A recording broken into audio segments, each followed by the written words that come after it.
The opinions and views expressed by individuals during this broadcast are their own and may not be the opinions of this network, their group, or other organization they may be involved with.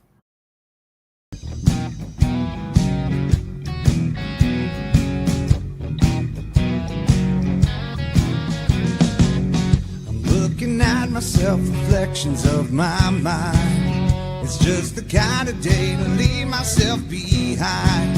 So gently swaying through the fairyland of love. If you'll just come with me, you'll see the beauty of Tuesday evening news. Tuesday evening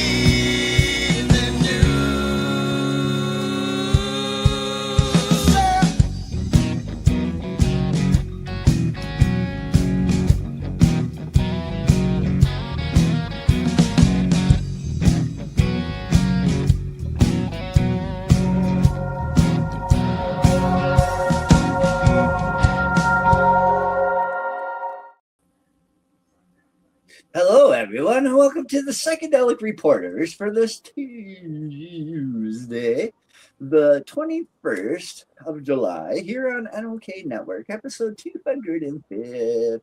The video news podcast focused on psychedelic medicine being reported in mainstream media. Shout out to the guys in the ringer from Kirkland Lake, Ontario. Hold on. For the awesome intro track originally recorded by the Moody Blues with some customized changes for our show. I am joined by my amazing joint host, Tara Simpson, along with the one and only Bufo Various, who has chosen all of our stories for us. Hello, Tara. Well, hello, hobbies, and hello, everyone. I'd like to take a minute to introduce Bufo. He's our Sonoran desert toad, or Colorado mud toad.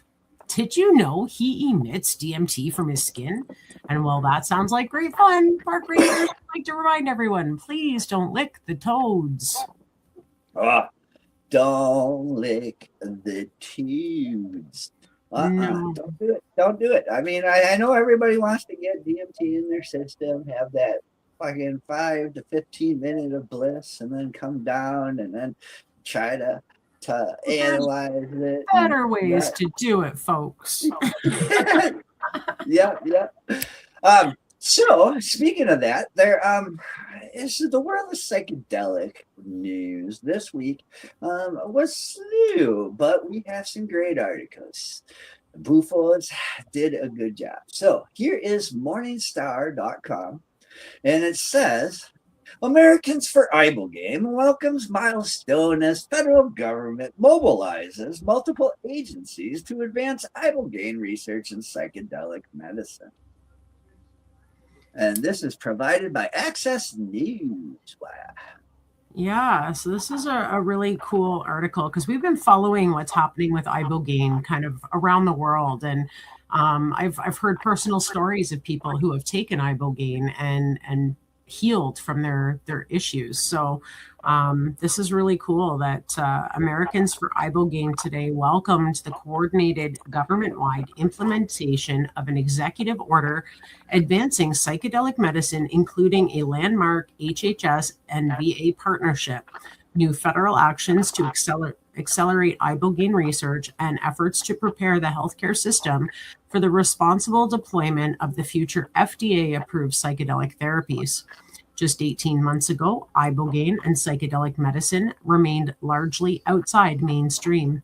Today, psychedelics are part of a national healthcare conversation reflected in historic state investments, a presidential executive order, and now another major federal milestone.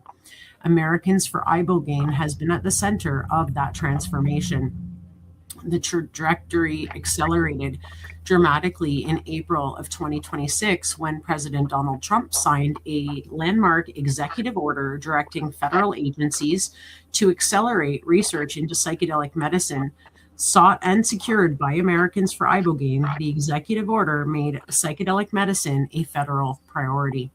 Today, HHS announcement marks the first major federal action implementing that directive, demonstrating President Trump and his administration's commitment to advancing evidence-based psychedelic medicine.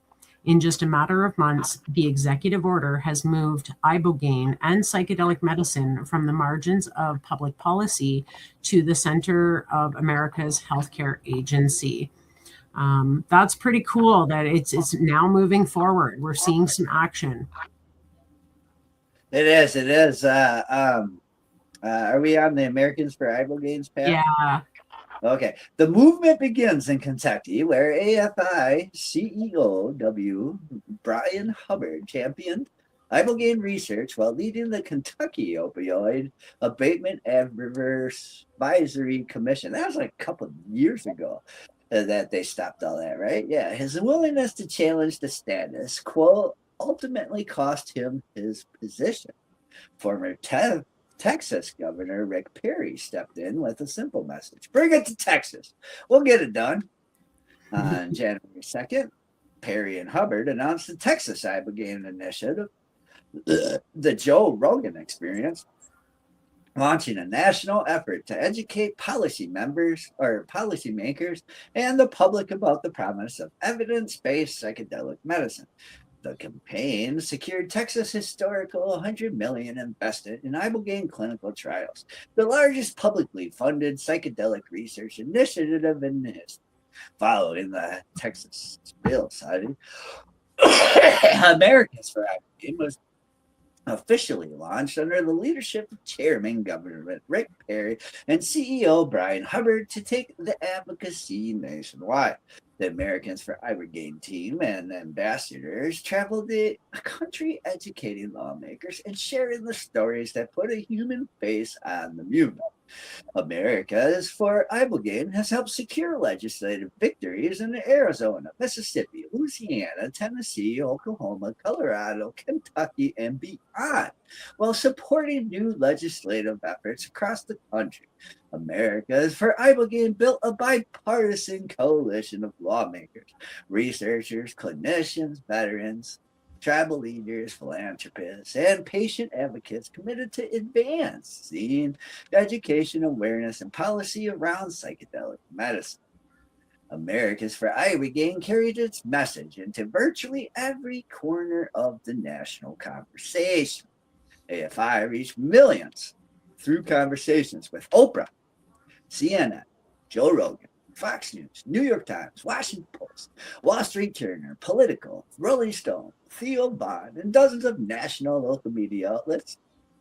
AFI leaders are also served as keynote speakers at SXSW Psychedelic Science, the American Legislative Exchange,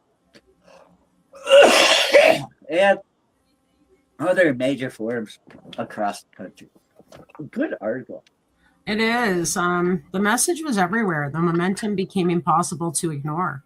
And in April of 2026, during their second appearance on the Joe Rogan Experience, Governor Perry and Hubbard had one final ask of Rogan: encourage President Donald Trump to take a serious look at the science behind psychedelic medicine. Less than 2 weeks later, President Trump signed a landmark executive order directing federal agencies to accelerate research into ibogaine and other emerging therapies.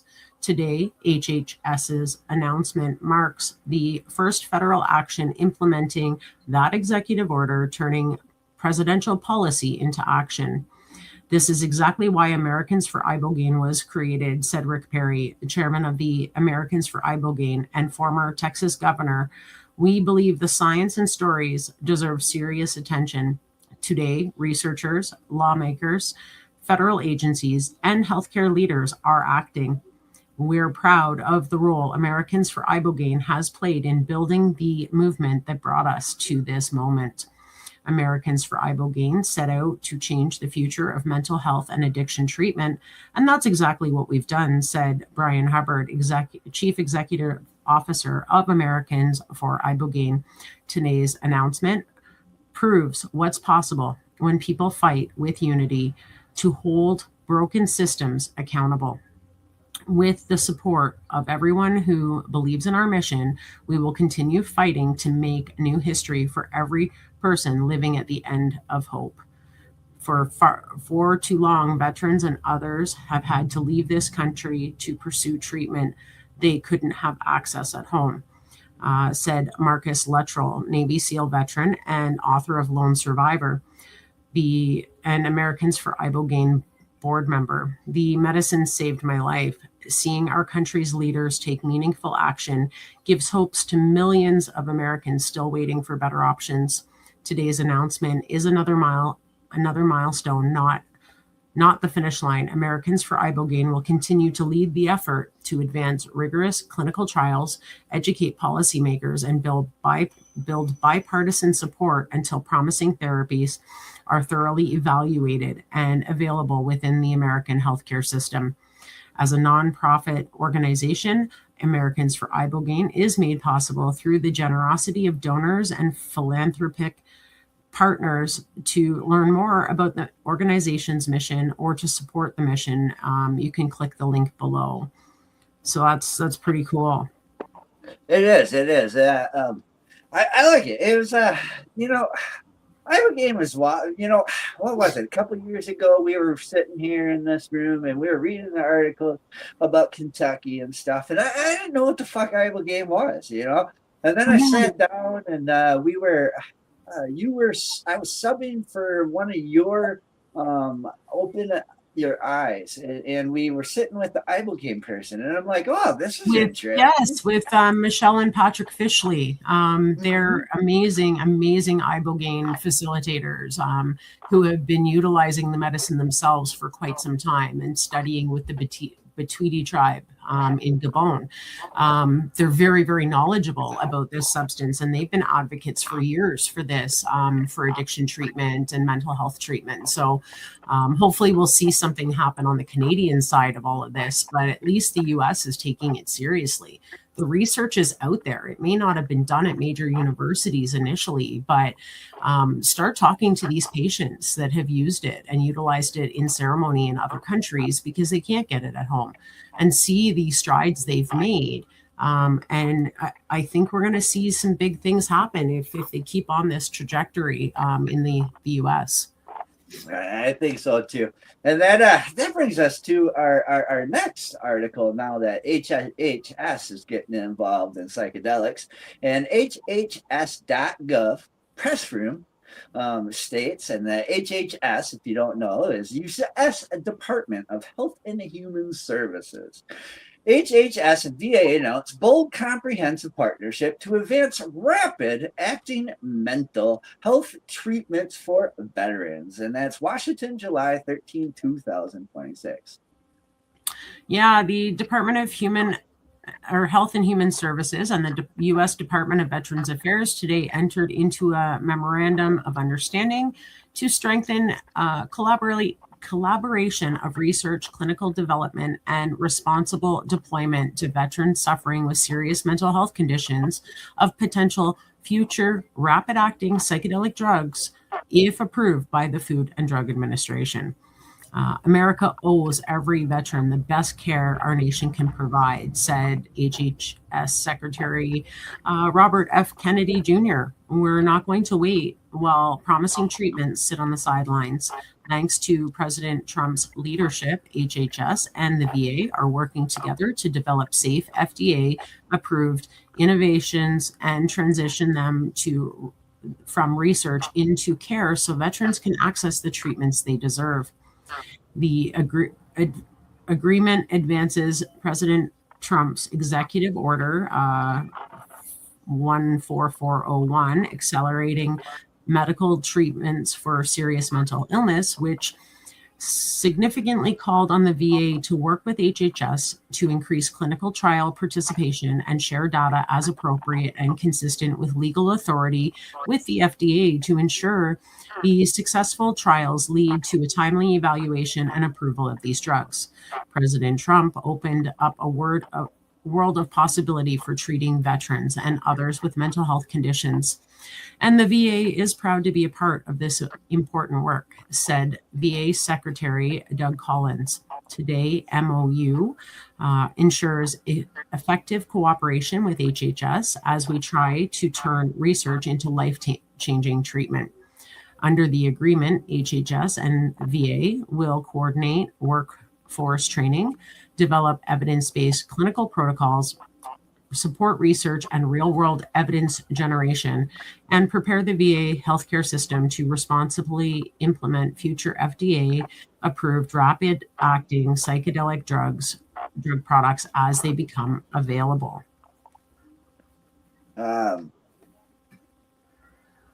Together, the departments will prepare for the development of future FDA-approved rapid-acting psychiatric drug products for serious behavioral health conditions by increasing participation in clinical research on promising rapid-acting mental health treatments for veterans, training therapists, nurses, physicians, and other clinicians to safely administer future FDA-approved rapid-acting psychiatric drug products, collecting and sharing real-world data of the safety, effectiveness, and costs of these treatments to improve patient care and inform future policy, coordinating research and sharing evidence as appropriate and consistent with legal authority that may help inform future FDA regulatory decisions and coverage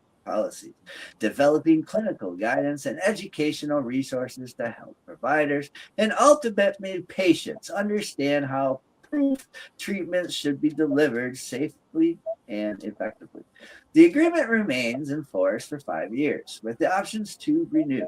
FDA and VA are also entering into a separate complementary MOU in which the agencies will expand information sharing and scientific collaboration as appropriate and consistent with applicable law to help advance development and evaluation of innovative therapies for serious mental illness.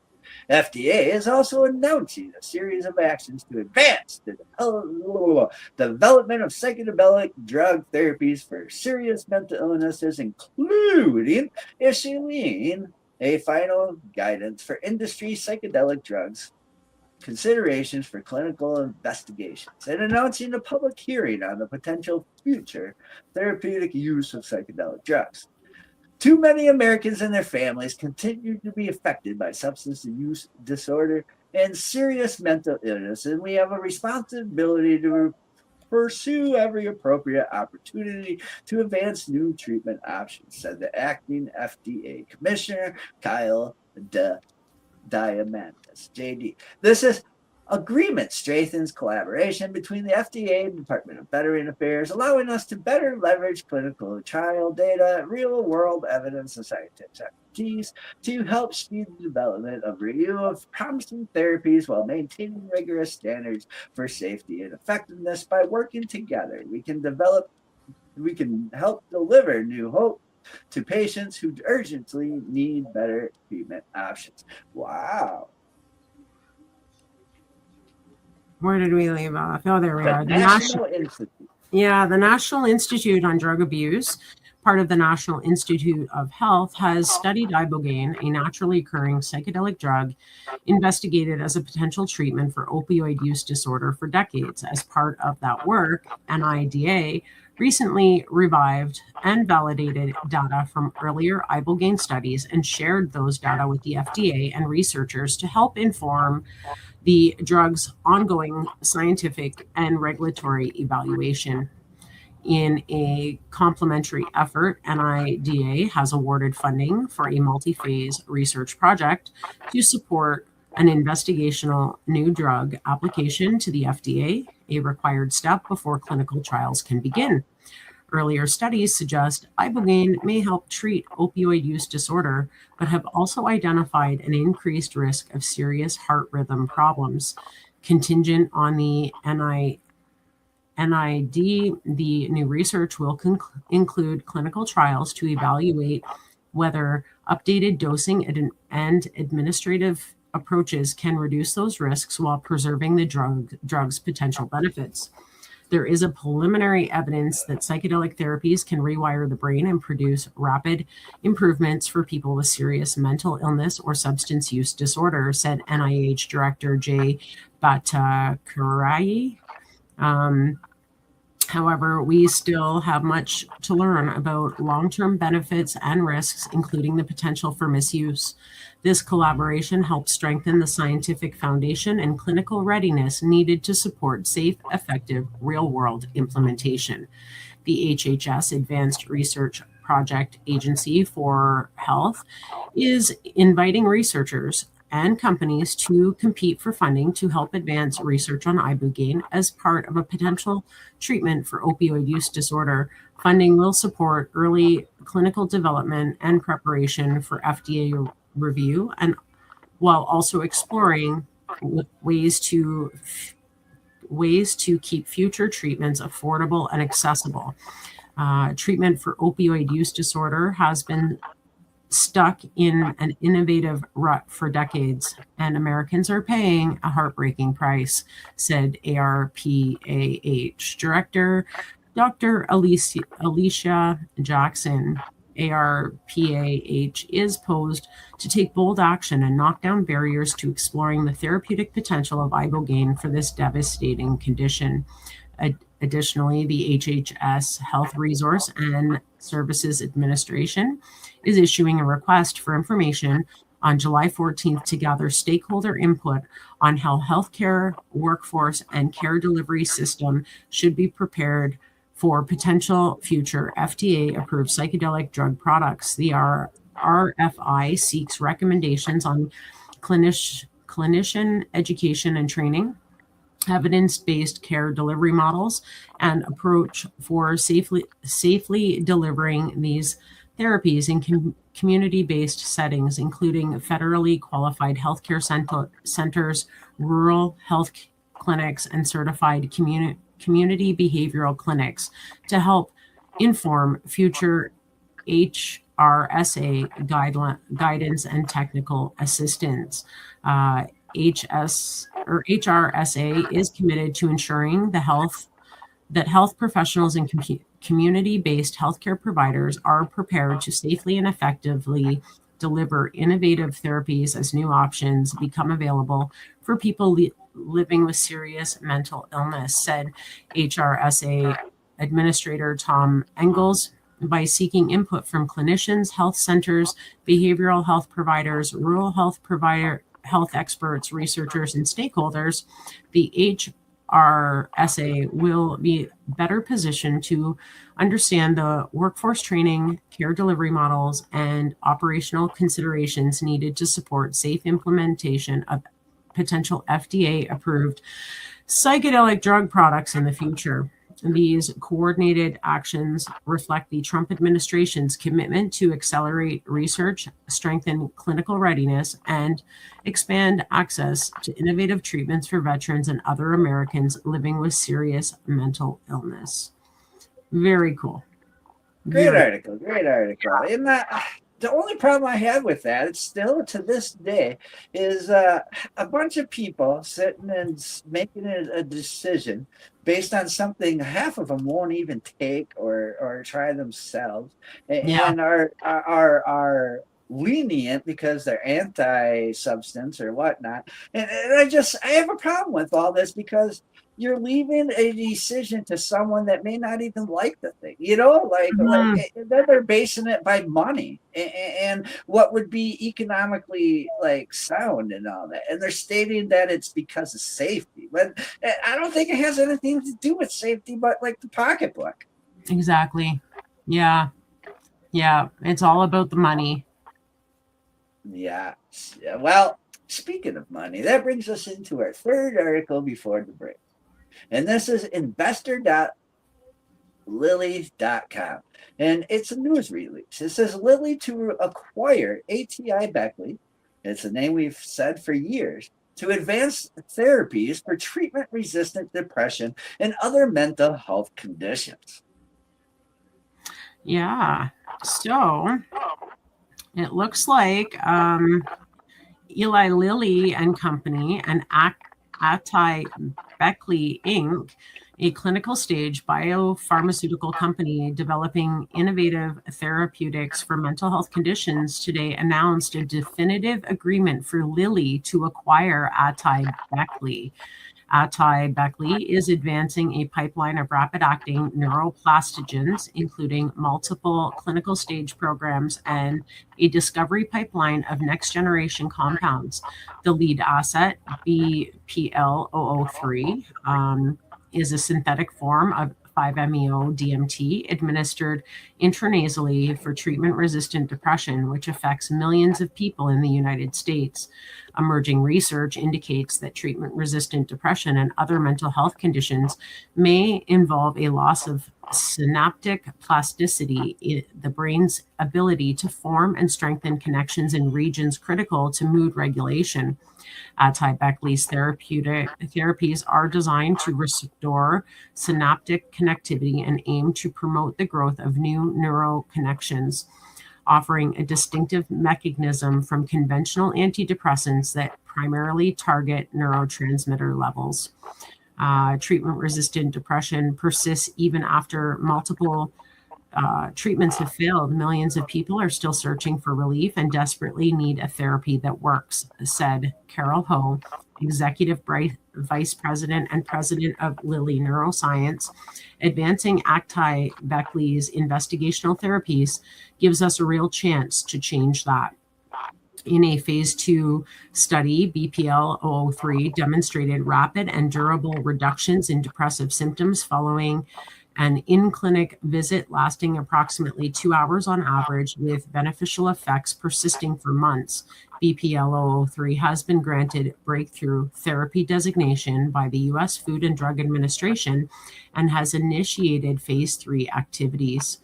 VLS-01, the second most advanced program of the pipeline, is a buccal film formulation of DMT, advancing in an ongoing phase 2B study. Across our portfolio, we're seeking to demonstrate that psychiatric illness is treatable at its biological root, not just its symptoms, said Sarivaz Ryle, co-founder and chief executive officer at Atai-Beckley. Lilly's expertise and reach are expected to accelerate that work for people whose conditions have not responded to existing treatments. Wow, that's really cool that they're joining forces to advance this. Mm-hmm. From ATI's founding, our mission has been to bring transformative and mental health treatments to the patients who need them most. Joining Lilly gives this pipeline and the patients waiting for it the benefit of the resources and scale. Lilly has to potentially advance therapies faster than we could alone. I am confident this transaction represents the best path forward for patients and shareholders, said Christian Zanger-Mayer, founder, largest shareholder, and chairman of the board, Atai-Beckley. Under the terms of the agreement, Lilly will acquire all outstanding shares of Atai-Beckley common stock for $6.75 per share in cash upon closing, plus up to $2.50 per share in the form of contingent value right, entitling the holder to additional cash payments upon achievement of specified development and regulatory milestone related to the BPL-003 and the VLS-01 programs as follows: $1 per share upon initiation of a phase 3 clinical trial of VLS-01 prior to the 4th anniversary of closing, 50 cents per share upon U.S. regulatory approval and DA scheduling of BPL-003 prior to the 5th anniversary of closing, and $1 per share upon U.S. regulatory approval and DA rescheduling of VLS-01 prior to the 7th anniversary of closing. The upfront cash consideration represents an equity value of approximately $2.8 billion. It's billion. And the CVR represents an additional potential equity value of approximately $1 billion. There can be no assurance that any payments will be made with respect to the CVR.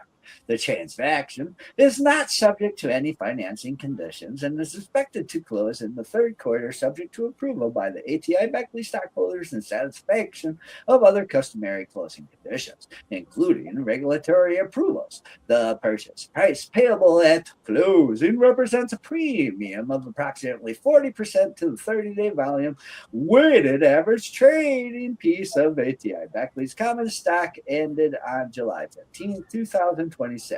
The board of directors in both companies have approved the transaction. To demonstrate their commitment to the transaction, Napion Investment Group Ltd. And other directors and officers of ATI Beckley have signed voting and support agreements pursuant to which has agreed to vote to approve the transaction. The shares subject to the voting agreements represent a total of approximately 15% of ATI Beckley's outstanding common stock. Lilly will determine the accounting treatment of this transaction in accordance with generally accepted accounting principles. Upon closing, this transaction will thereafter be reflected in Lilly's financial results and financial guidance. Goldman Sachs is acting as an exclusive financial advisor, and Rope and Gray is acting as legal counsel to Lilly Models and Common LLC, and Centerview Partners LLC are acting as financial advisors, and Latham Watkins is acting legal counsel to ATI Beckley. CITI is also provided financial advice to the ATI Beckley board of directors in the transaction. Wow, what a great article. Yeah, it's pretty cool. And I mean, you can go on to read like the last part of it on your own, folks. And it explains a little bit more about what ATI Beckley and about Lilly and the things that they've been working on behind the scenes in this realm too. But it's a bit more of a lengthy article, and we're just running out of time today. Running out of time. And you know what time it is? It's medication time. That's right, folks. It's time to pay some bills. So stay tuned for a word from some of our amazing sponsors, and then we'll return with more articles Bufo has chosen, making mainstream media news. Back in 4 minutes and 20 seconds here on Psychedelic Reporters on NLK Network.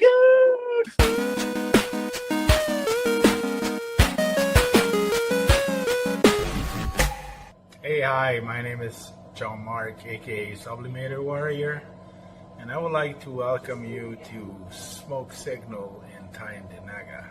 One dab make your whole dome drip sweat. One dab make the homies all dip set. Smoke Signals, Tyendinaga. Smoke Signals, Tyendinaga. Smoke Signals, Tyendinaga. Ooey, ooey, gooey, that's a sticky dab. Sticky dab. Might just have to put this one on Instagram. Smoke Signals, Tyendinaga. Hold it in, feel it in your ribs. Smoke Signals, Tyendinaga. Check us out in Tyendinaga. 55 Highway 49 in Tyendinaga. It's on the res, and we're open from 10 a.m. to 8 p.m. 7 days a week.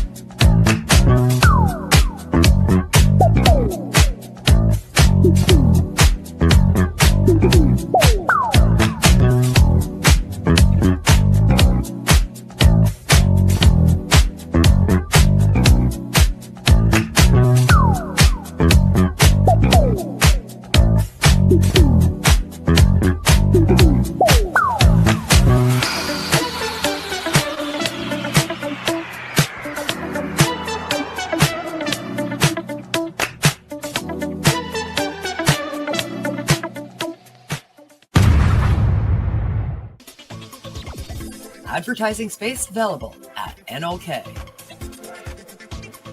Contact us for a rate sheet at knocknetwork.com.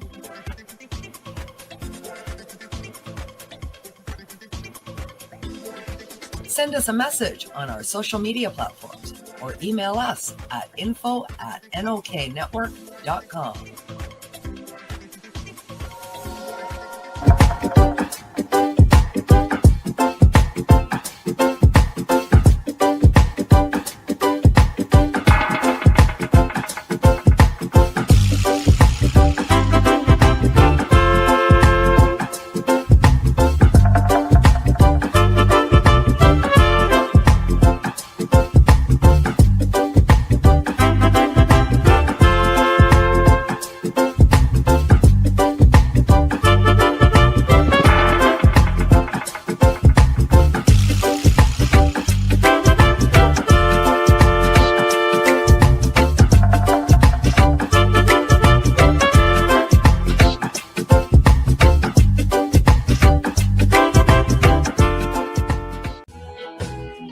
Dirty Dave,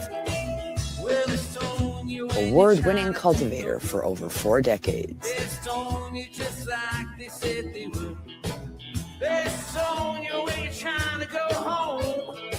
Dirty Dave, prized genetics fueled by advanced nutrients, original OG organics.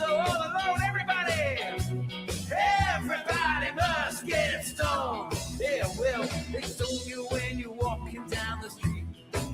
They stone you when you're trying. Dirty Dave, award-winning products available at these fine establishments.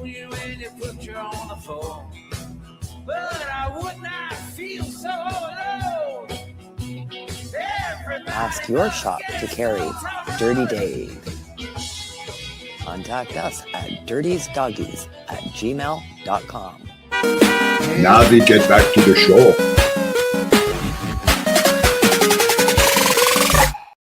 And we're back from our medication session live here on Psychedelic Reporters on NOK Network.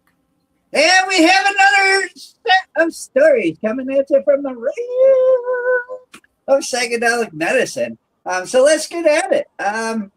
So our next article is... okay. I got it in my lap. It's from ALSCI.com. And Elsi Academia states FDA finalized guidance on psychedelic drug clinical trial design and safety considerations. Yeah, so this was written July 15th, and it just says by regulatory, so I'm assuming they sourced some of this. The FDA's finalization of its psychedelic drug development guidance on July 14th, 2026 matters less as a signal of agency enthusiasm for the field than as a hard specification of what sponsors must demonstrate to survive regulatory scrutiny. For programs designing psychedelic drugs clinical trials, the document converts 3 years of draft stage uncertainty into finalized agency expectations covering chemistry and manufacturing, non-clinical safety, clinical pharmacology, abuse potential, and trial design in a single integrated framework. What happened? The FDA's Division of Psychiatry within the Center for Drug Evaluation and Research finalized psychedelic drugs considerations for clinical investigations, converting a draft issued June 26, 2023 into current agency guidance. The guidance applies to all sponsors conducting clinical investigations under its IND, including academic researchers operating under research INDs with no commercial intent. That's pretty cool. Yes, what it covers. Confronting functional unblinding and psychedelic clinical investigations. The guidance defines psychedelic drugs to encompass classic 5-H2A, H22A receptors agonists such as psilocybin and LSD, and entheogens such as MDMA and other compounds producing perceptual disturbances. Its most consequential Clinical provisions address functional unblinding, nearly inevitable recognition by patients, therapists, and refers that an active drug rather than placebo has been administered.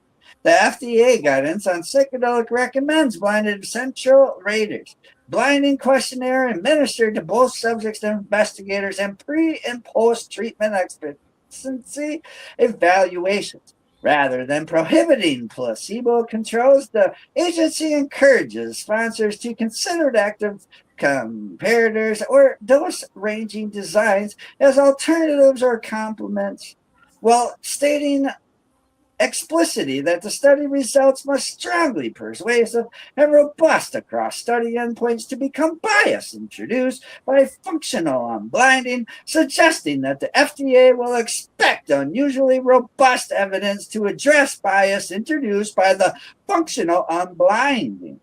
On durability, the guidance requires double-blind efficacy evaluation at 12 weeks for chronic conditions, including PTSD and major depressive disorder, and follow-up extending to 12 months in pre-specified retreatment criteria. The psychotherapy co-administration question is flagged but not resolved. The FDA notes that the contribution of psychological support to observed treatment effects has not been characterized, suggests factorial designs or separation in session monitors the post-session therapist as tools for managing attribution bias. That's awesome. Yeah, safety monitoring, abuse potential, and cardiac risk. Session level safety requirements are specific. The guidance recommends observation by 2 monitors for the duration of each dosing session. A lead monitor with graduate level clinician and independent licensure in psychotherapy, and an assistant monitor with, at minimum, nursing or bachelor's degree and 1 year of licensed mental health experience. If the lead monitor is not a physician, a licensed on-call physician must be reachable within 15 minutes. On abuse potential, the guidance clarifies that self-administration and conditioned place preference animal studies are not typically required for psychedelics, as these compounds generally do not produce positive signals in those pragmatums. However, a comprehensive epidemiological analysis of recreational or unapproved use and a scheduling proposal under the Controlled Substances Act must accompany any NDA submission for compounds with 5-HT2B antagonist activity. The guidance mandates cardiac valvulopathy assessment, which includes baseline and follow-up echocardiography and histopathological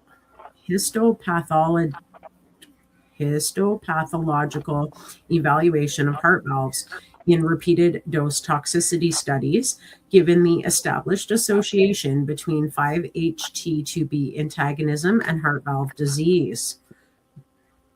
Why it matters. This FDA psychedelic guidance represents the most comprehensive regulatory framework the agency has issued for this drug class and materially reduces the strategic uncertainty that has complicated IND and NDA planning. Sponsors now have explicit expectations across every development discipline, reducing the risk of late-stage clinical holds or provability dispute over trial architecture. The guidance also reiterates the psychedelic therapies will be evaluated under the same statutory standards for safety and efficacy as any other drug product. Despite the unique methodological challenges focused these compounds, the functional unbinding provisions carry particular strategic weight. The agency is consistent on results that are strongly persuasive and robust actors. Study endpoint signals that conventional randomized controlled trial designs, even with placebo controls, we may be insufficient with additional bias mitigation architecture. programs that have not invested in blinded central rating infrastructure or expectancy measurement will face pressure to retrofit these elements before pivotal trials. The dual agency compliance burden for Schedule 1 compounds remains a structural constraint to the guidance knowledges but cannot resolve. Sponsors should anticipate the DEA rescheduling timelines followed any FDA approval will add complexity to commercial launch planning and begin with DEA engagement well before NDA submission. Yeah, so what to watch? Scheduling pathway post-approval. The guidance confirms that NDA submitted abuse potential data will inform DEA rescheduling, but the timeline and mechanics for moving approved psychedelics from Schedule 1 to a lower schedule remains undefined. A GAP sponsor should engage DEA on early in development. Psychotherapy factor design pressure. FDA explicitly notes that psychotherapy contribution to efficacy has not been characterized. Sponsors with integrated psychological support models should monitor whether the agency issues supplementary guidance or initiates clinical hold action where factorial design justification is absent. 5H2 or HT2B cardiac risk threshold. The guidance defers final dosing paradigm recommendations pending better valvopathy characterization, updated echocardiographic monitoring thresholds, and or patient exclusion criteria may follow as clinical data accumulate affecting ongoing trials and REM development timelines. The agency explicitly anticipates that risk evaluation and mitigation strategies or post-marketing safety studies may be required given altered mental status risks at population scale. Sponsors approaching NDA submission should begin REMS framework development proactively. So freaking awesome. Awesome. Very, very cool. So this brings us into our last article of the day, and this is from StillListeningMagazine.com. And this is Sean Lawler, author of Psychedelic Revival. Integration is still the biggest question for me. Sean Lawler, author of Psychedelic Revival. He's the author of Psychedelic Revival and licensed ketamine therapist. Shares his findings on the role music can realistically play in ketamine therapy and where its limitations lie. Photo credit, Stefan Schwitzer's link to license, courtesy of Wikimedia Commons. As a serial interviewer of musicians, I've noticed that one account of the creative process continually resurface in its most honest form. Music supposedly feels as though it's passing through the artist rather than from them. Psychedelics require no introduction, as well as a well-traversed bridge connecting the brittle default psyche with the mental states that lend themselves to heightened creative instinct. All else equal, the practices of intentional creativity and dosing likely pair because both lead the mind towards its most associative and lucid, suggesting that choosing to set aside the most cautious part of the brain, which often stabilizes self-concept, we tend to feel more like ourselves than less. To add an essential asterisk, psychedelics are a catalyst to enhancement of creativity, but do not emit the same chemical reaction as when sober minds orient towards a creative gear. Active creativity does not conjure the same set of reactions in the brain as a psychedelic, simply because both deal in the realm of the associated mind.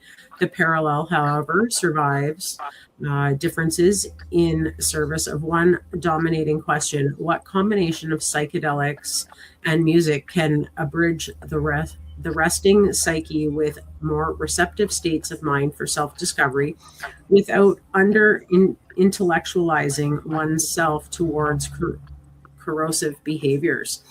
This is not a question I seek to comprehensively answer in this article, nor one that I could. The case of the ambitious, creative one wondering whether to engage with psilocybin or LSD is an endlessly relevant one, but the debate somewhat long ago towards understanding that repeated and high dosage psychedelic usage is typically a high risk, high return practice. As Jimi Hendrix rose, Brian Wilson fell before Jimi Hendrix fell too. Okay, where are we? Oh, as propagated by the talent of these sensitive and neurotic figures, whether one is the conductor of music or music's conductor is already difficult to tell, which is further complicated when psychoactives are brought into the mix. Since we cannot know for certain whether or which amplify thoughts or create new ones, thus changing the relation to self-experiments that may follow, especially if the self that relates to itself via creation can no longer be verified as the self. Then creation may not be coming from the self anymore. Either the case for entirely regulating and condoning psychedelics is therefore a difficult one to win against one's better judgment and an impasse, which I would recommend. Approach with caution, especially if using psychedelics with the intention of regularly spurring creativity. The further permanent and modern question in psychedelic research then correlates to a more passive and regulated therapeutic context. I spoke with Sean Lawler, author of the Psychedelic Revival and licensed ketamine therapist, about his experience leading client trips on ketamine, a blooming field in portions of the United States via music, medical sessions, including his thoughts on safety, integration, and how the West ought to approach the traditionally mystical history of psychedelic usage from an unprejudiced viewpoint. Currently, I am not doing ketamine therapy, but I have primarily done that since getting my master's in counseling.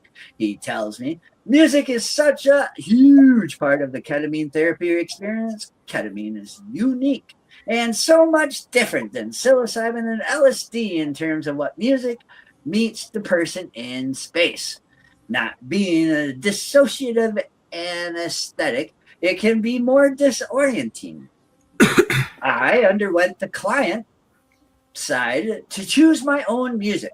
Tom Petty is one of my favorites, and it is really bad. It was disorientated and jarring. It just didn't work. You definitely don't want any lyrics with ketamine therapy.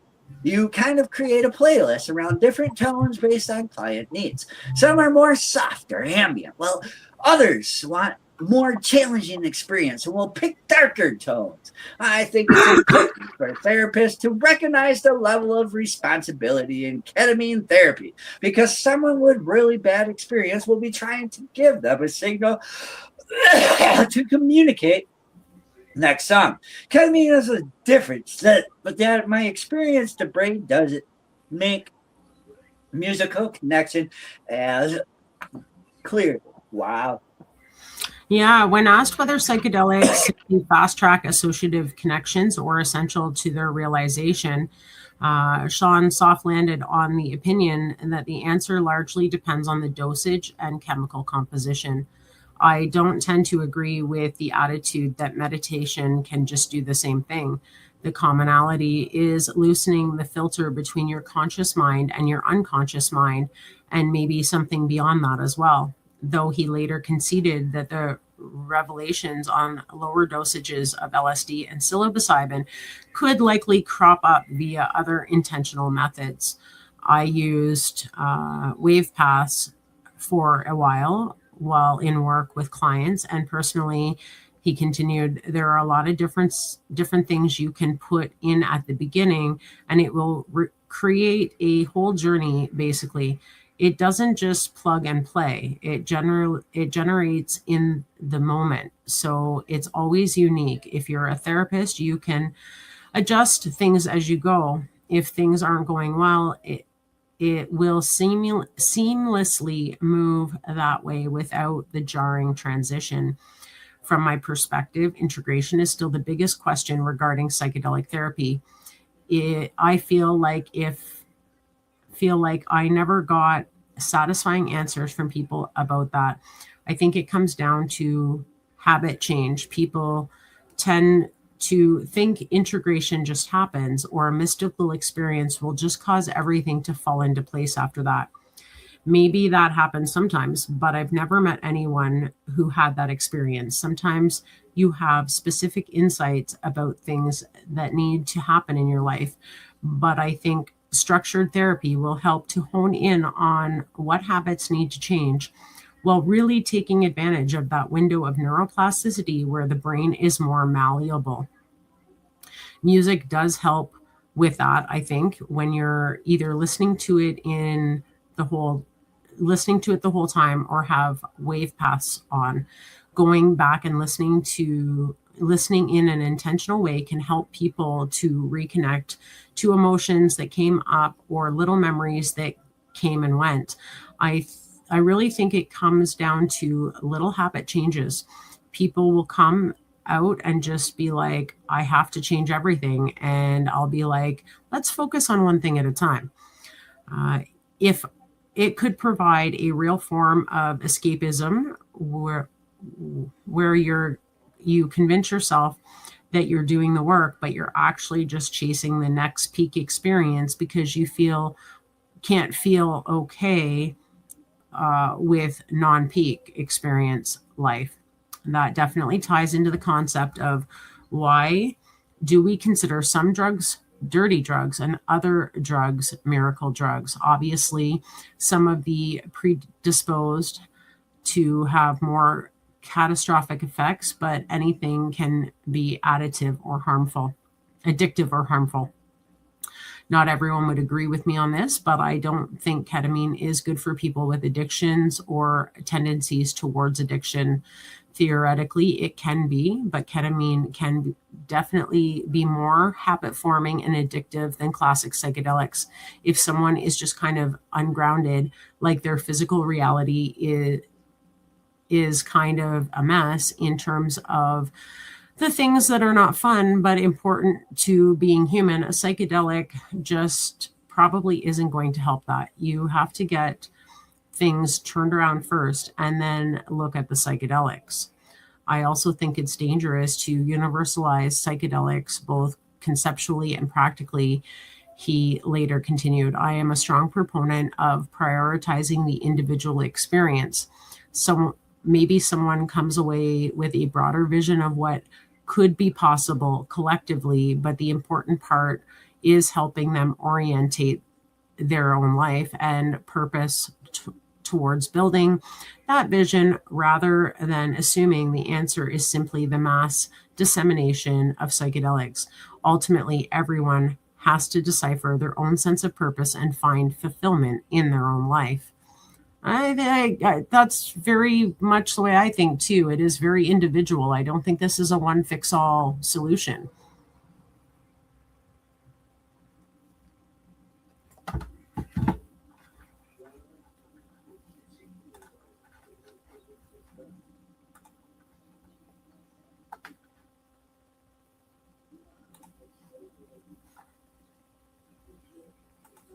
Hobbies, you're muted. Oh shit. Okay, one of the prototypical examples of Timothy Leary preaching that everyone should take acid, where people often put LSD in the water. I don't know if he literally said that, but it captures the mentality at the time. If everyone took LSD, the world will become a more open-minded, better place.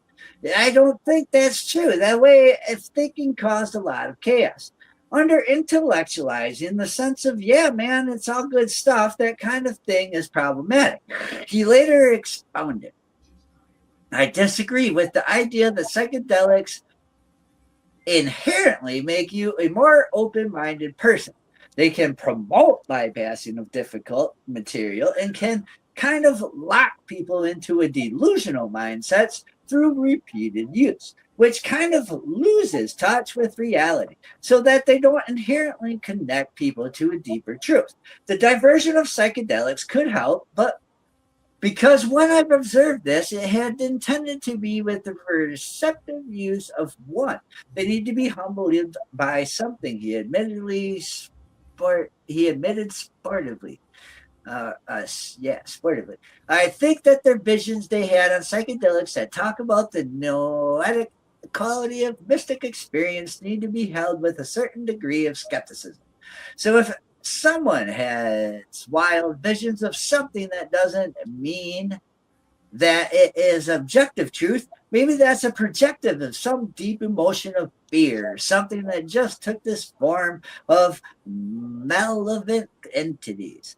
I would be ingenious to simply project a framework from communities which spirituality is ubiquitous, I've never heard that word, onto the Western experience. If someone resonates with a spiritual interception, that's a personal choice. Whether you understand these experiences, symbols of the unconscious, or encounters with a literal spirit realm is ultimately an individual decision. I don't think that something's worth honoring in the Western mindset. It shouldn't become, well, the Lakota understand in this this way, so therefore you should too. It has to remain more individualized. There is still so much we learn from more traditional models about safety, meaning, integration, and the ways these experiences are held in the community. We just have to recognize that we're approaching them from a very different worldview. I think it would be disrespectful in a way to just copy and paste more indigenous methods, especially if therapies start thinking that they're the same as shaman or medicine man. It is important to begin in mind that for these native cultures, they're going into a spirit that is very much real, just as real or even more real than this realm. I think it'd be really good to have more intercultural dialogue to learn from them, or not act like just we understand more because we have science, but to recognize that there's really important validity to the wealth of this knowledge. If these could be kind of exchanged, this isn't just extractive. It's like, let's take this from you, but them all kind of disrespect you in some ways and belittle your viewpoint. It's more like more about adopting an apprentice and student kind of attitude, while holding great respect for the wealth of knowledge that comes from generations upon generations of keeping a really essential spiritual practice alive. Huh. What a good article. Yeah, very cool. And I've always, back when I was younger, I was around the rave scene, and they had the ketamine, and a lot of people would take it recreationally. And I myself didn't see any or use it for any therapeutic benefits. But when we started this show as puppets and reporting the news with Bufos has taught us that ketamine is now used in a psychedelic form. And I didn't know about that, but this article kind of daps a little more around that. Yeah, it's pretty neat. Again, ketamine is a little harder of a psychedelic, not really your classic psychedelic, but it is showing good promise in treating a lot of mental health illnesses. So it has its purpose, right? It has its purpose. And that's the end of today's show. So thank you for joining us here on Psychedelic Reporters on NOK Network, and for tuning in to our video podcast on NOK Network's Rumble and YouTube pages, as well as our social media sites. That's right, folks. We hope you enjoyed your update today of mainstream media coverage of psychedelic news and advancements from around the world. Many thanks to our sponsors. Kim Cooper in the back doing dabs and helping us present this show. And to my joint hosts, Tara Simpson and Buffalo Various for choosing the stories. And to you, our listeners, for joining each week on Psychedelic Tuesday. Let's hear from Dead Ringer again, from Kirkland Lake on our way out. But good night! I was going to say cowabunga or some shit. Good night!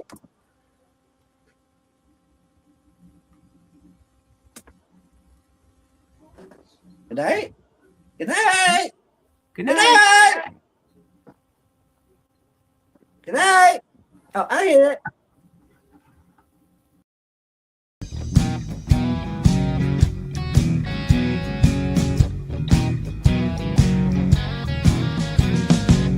I'm looking at myself, reflections of my mind. It's just the kind of day to leave myself behind.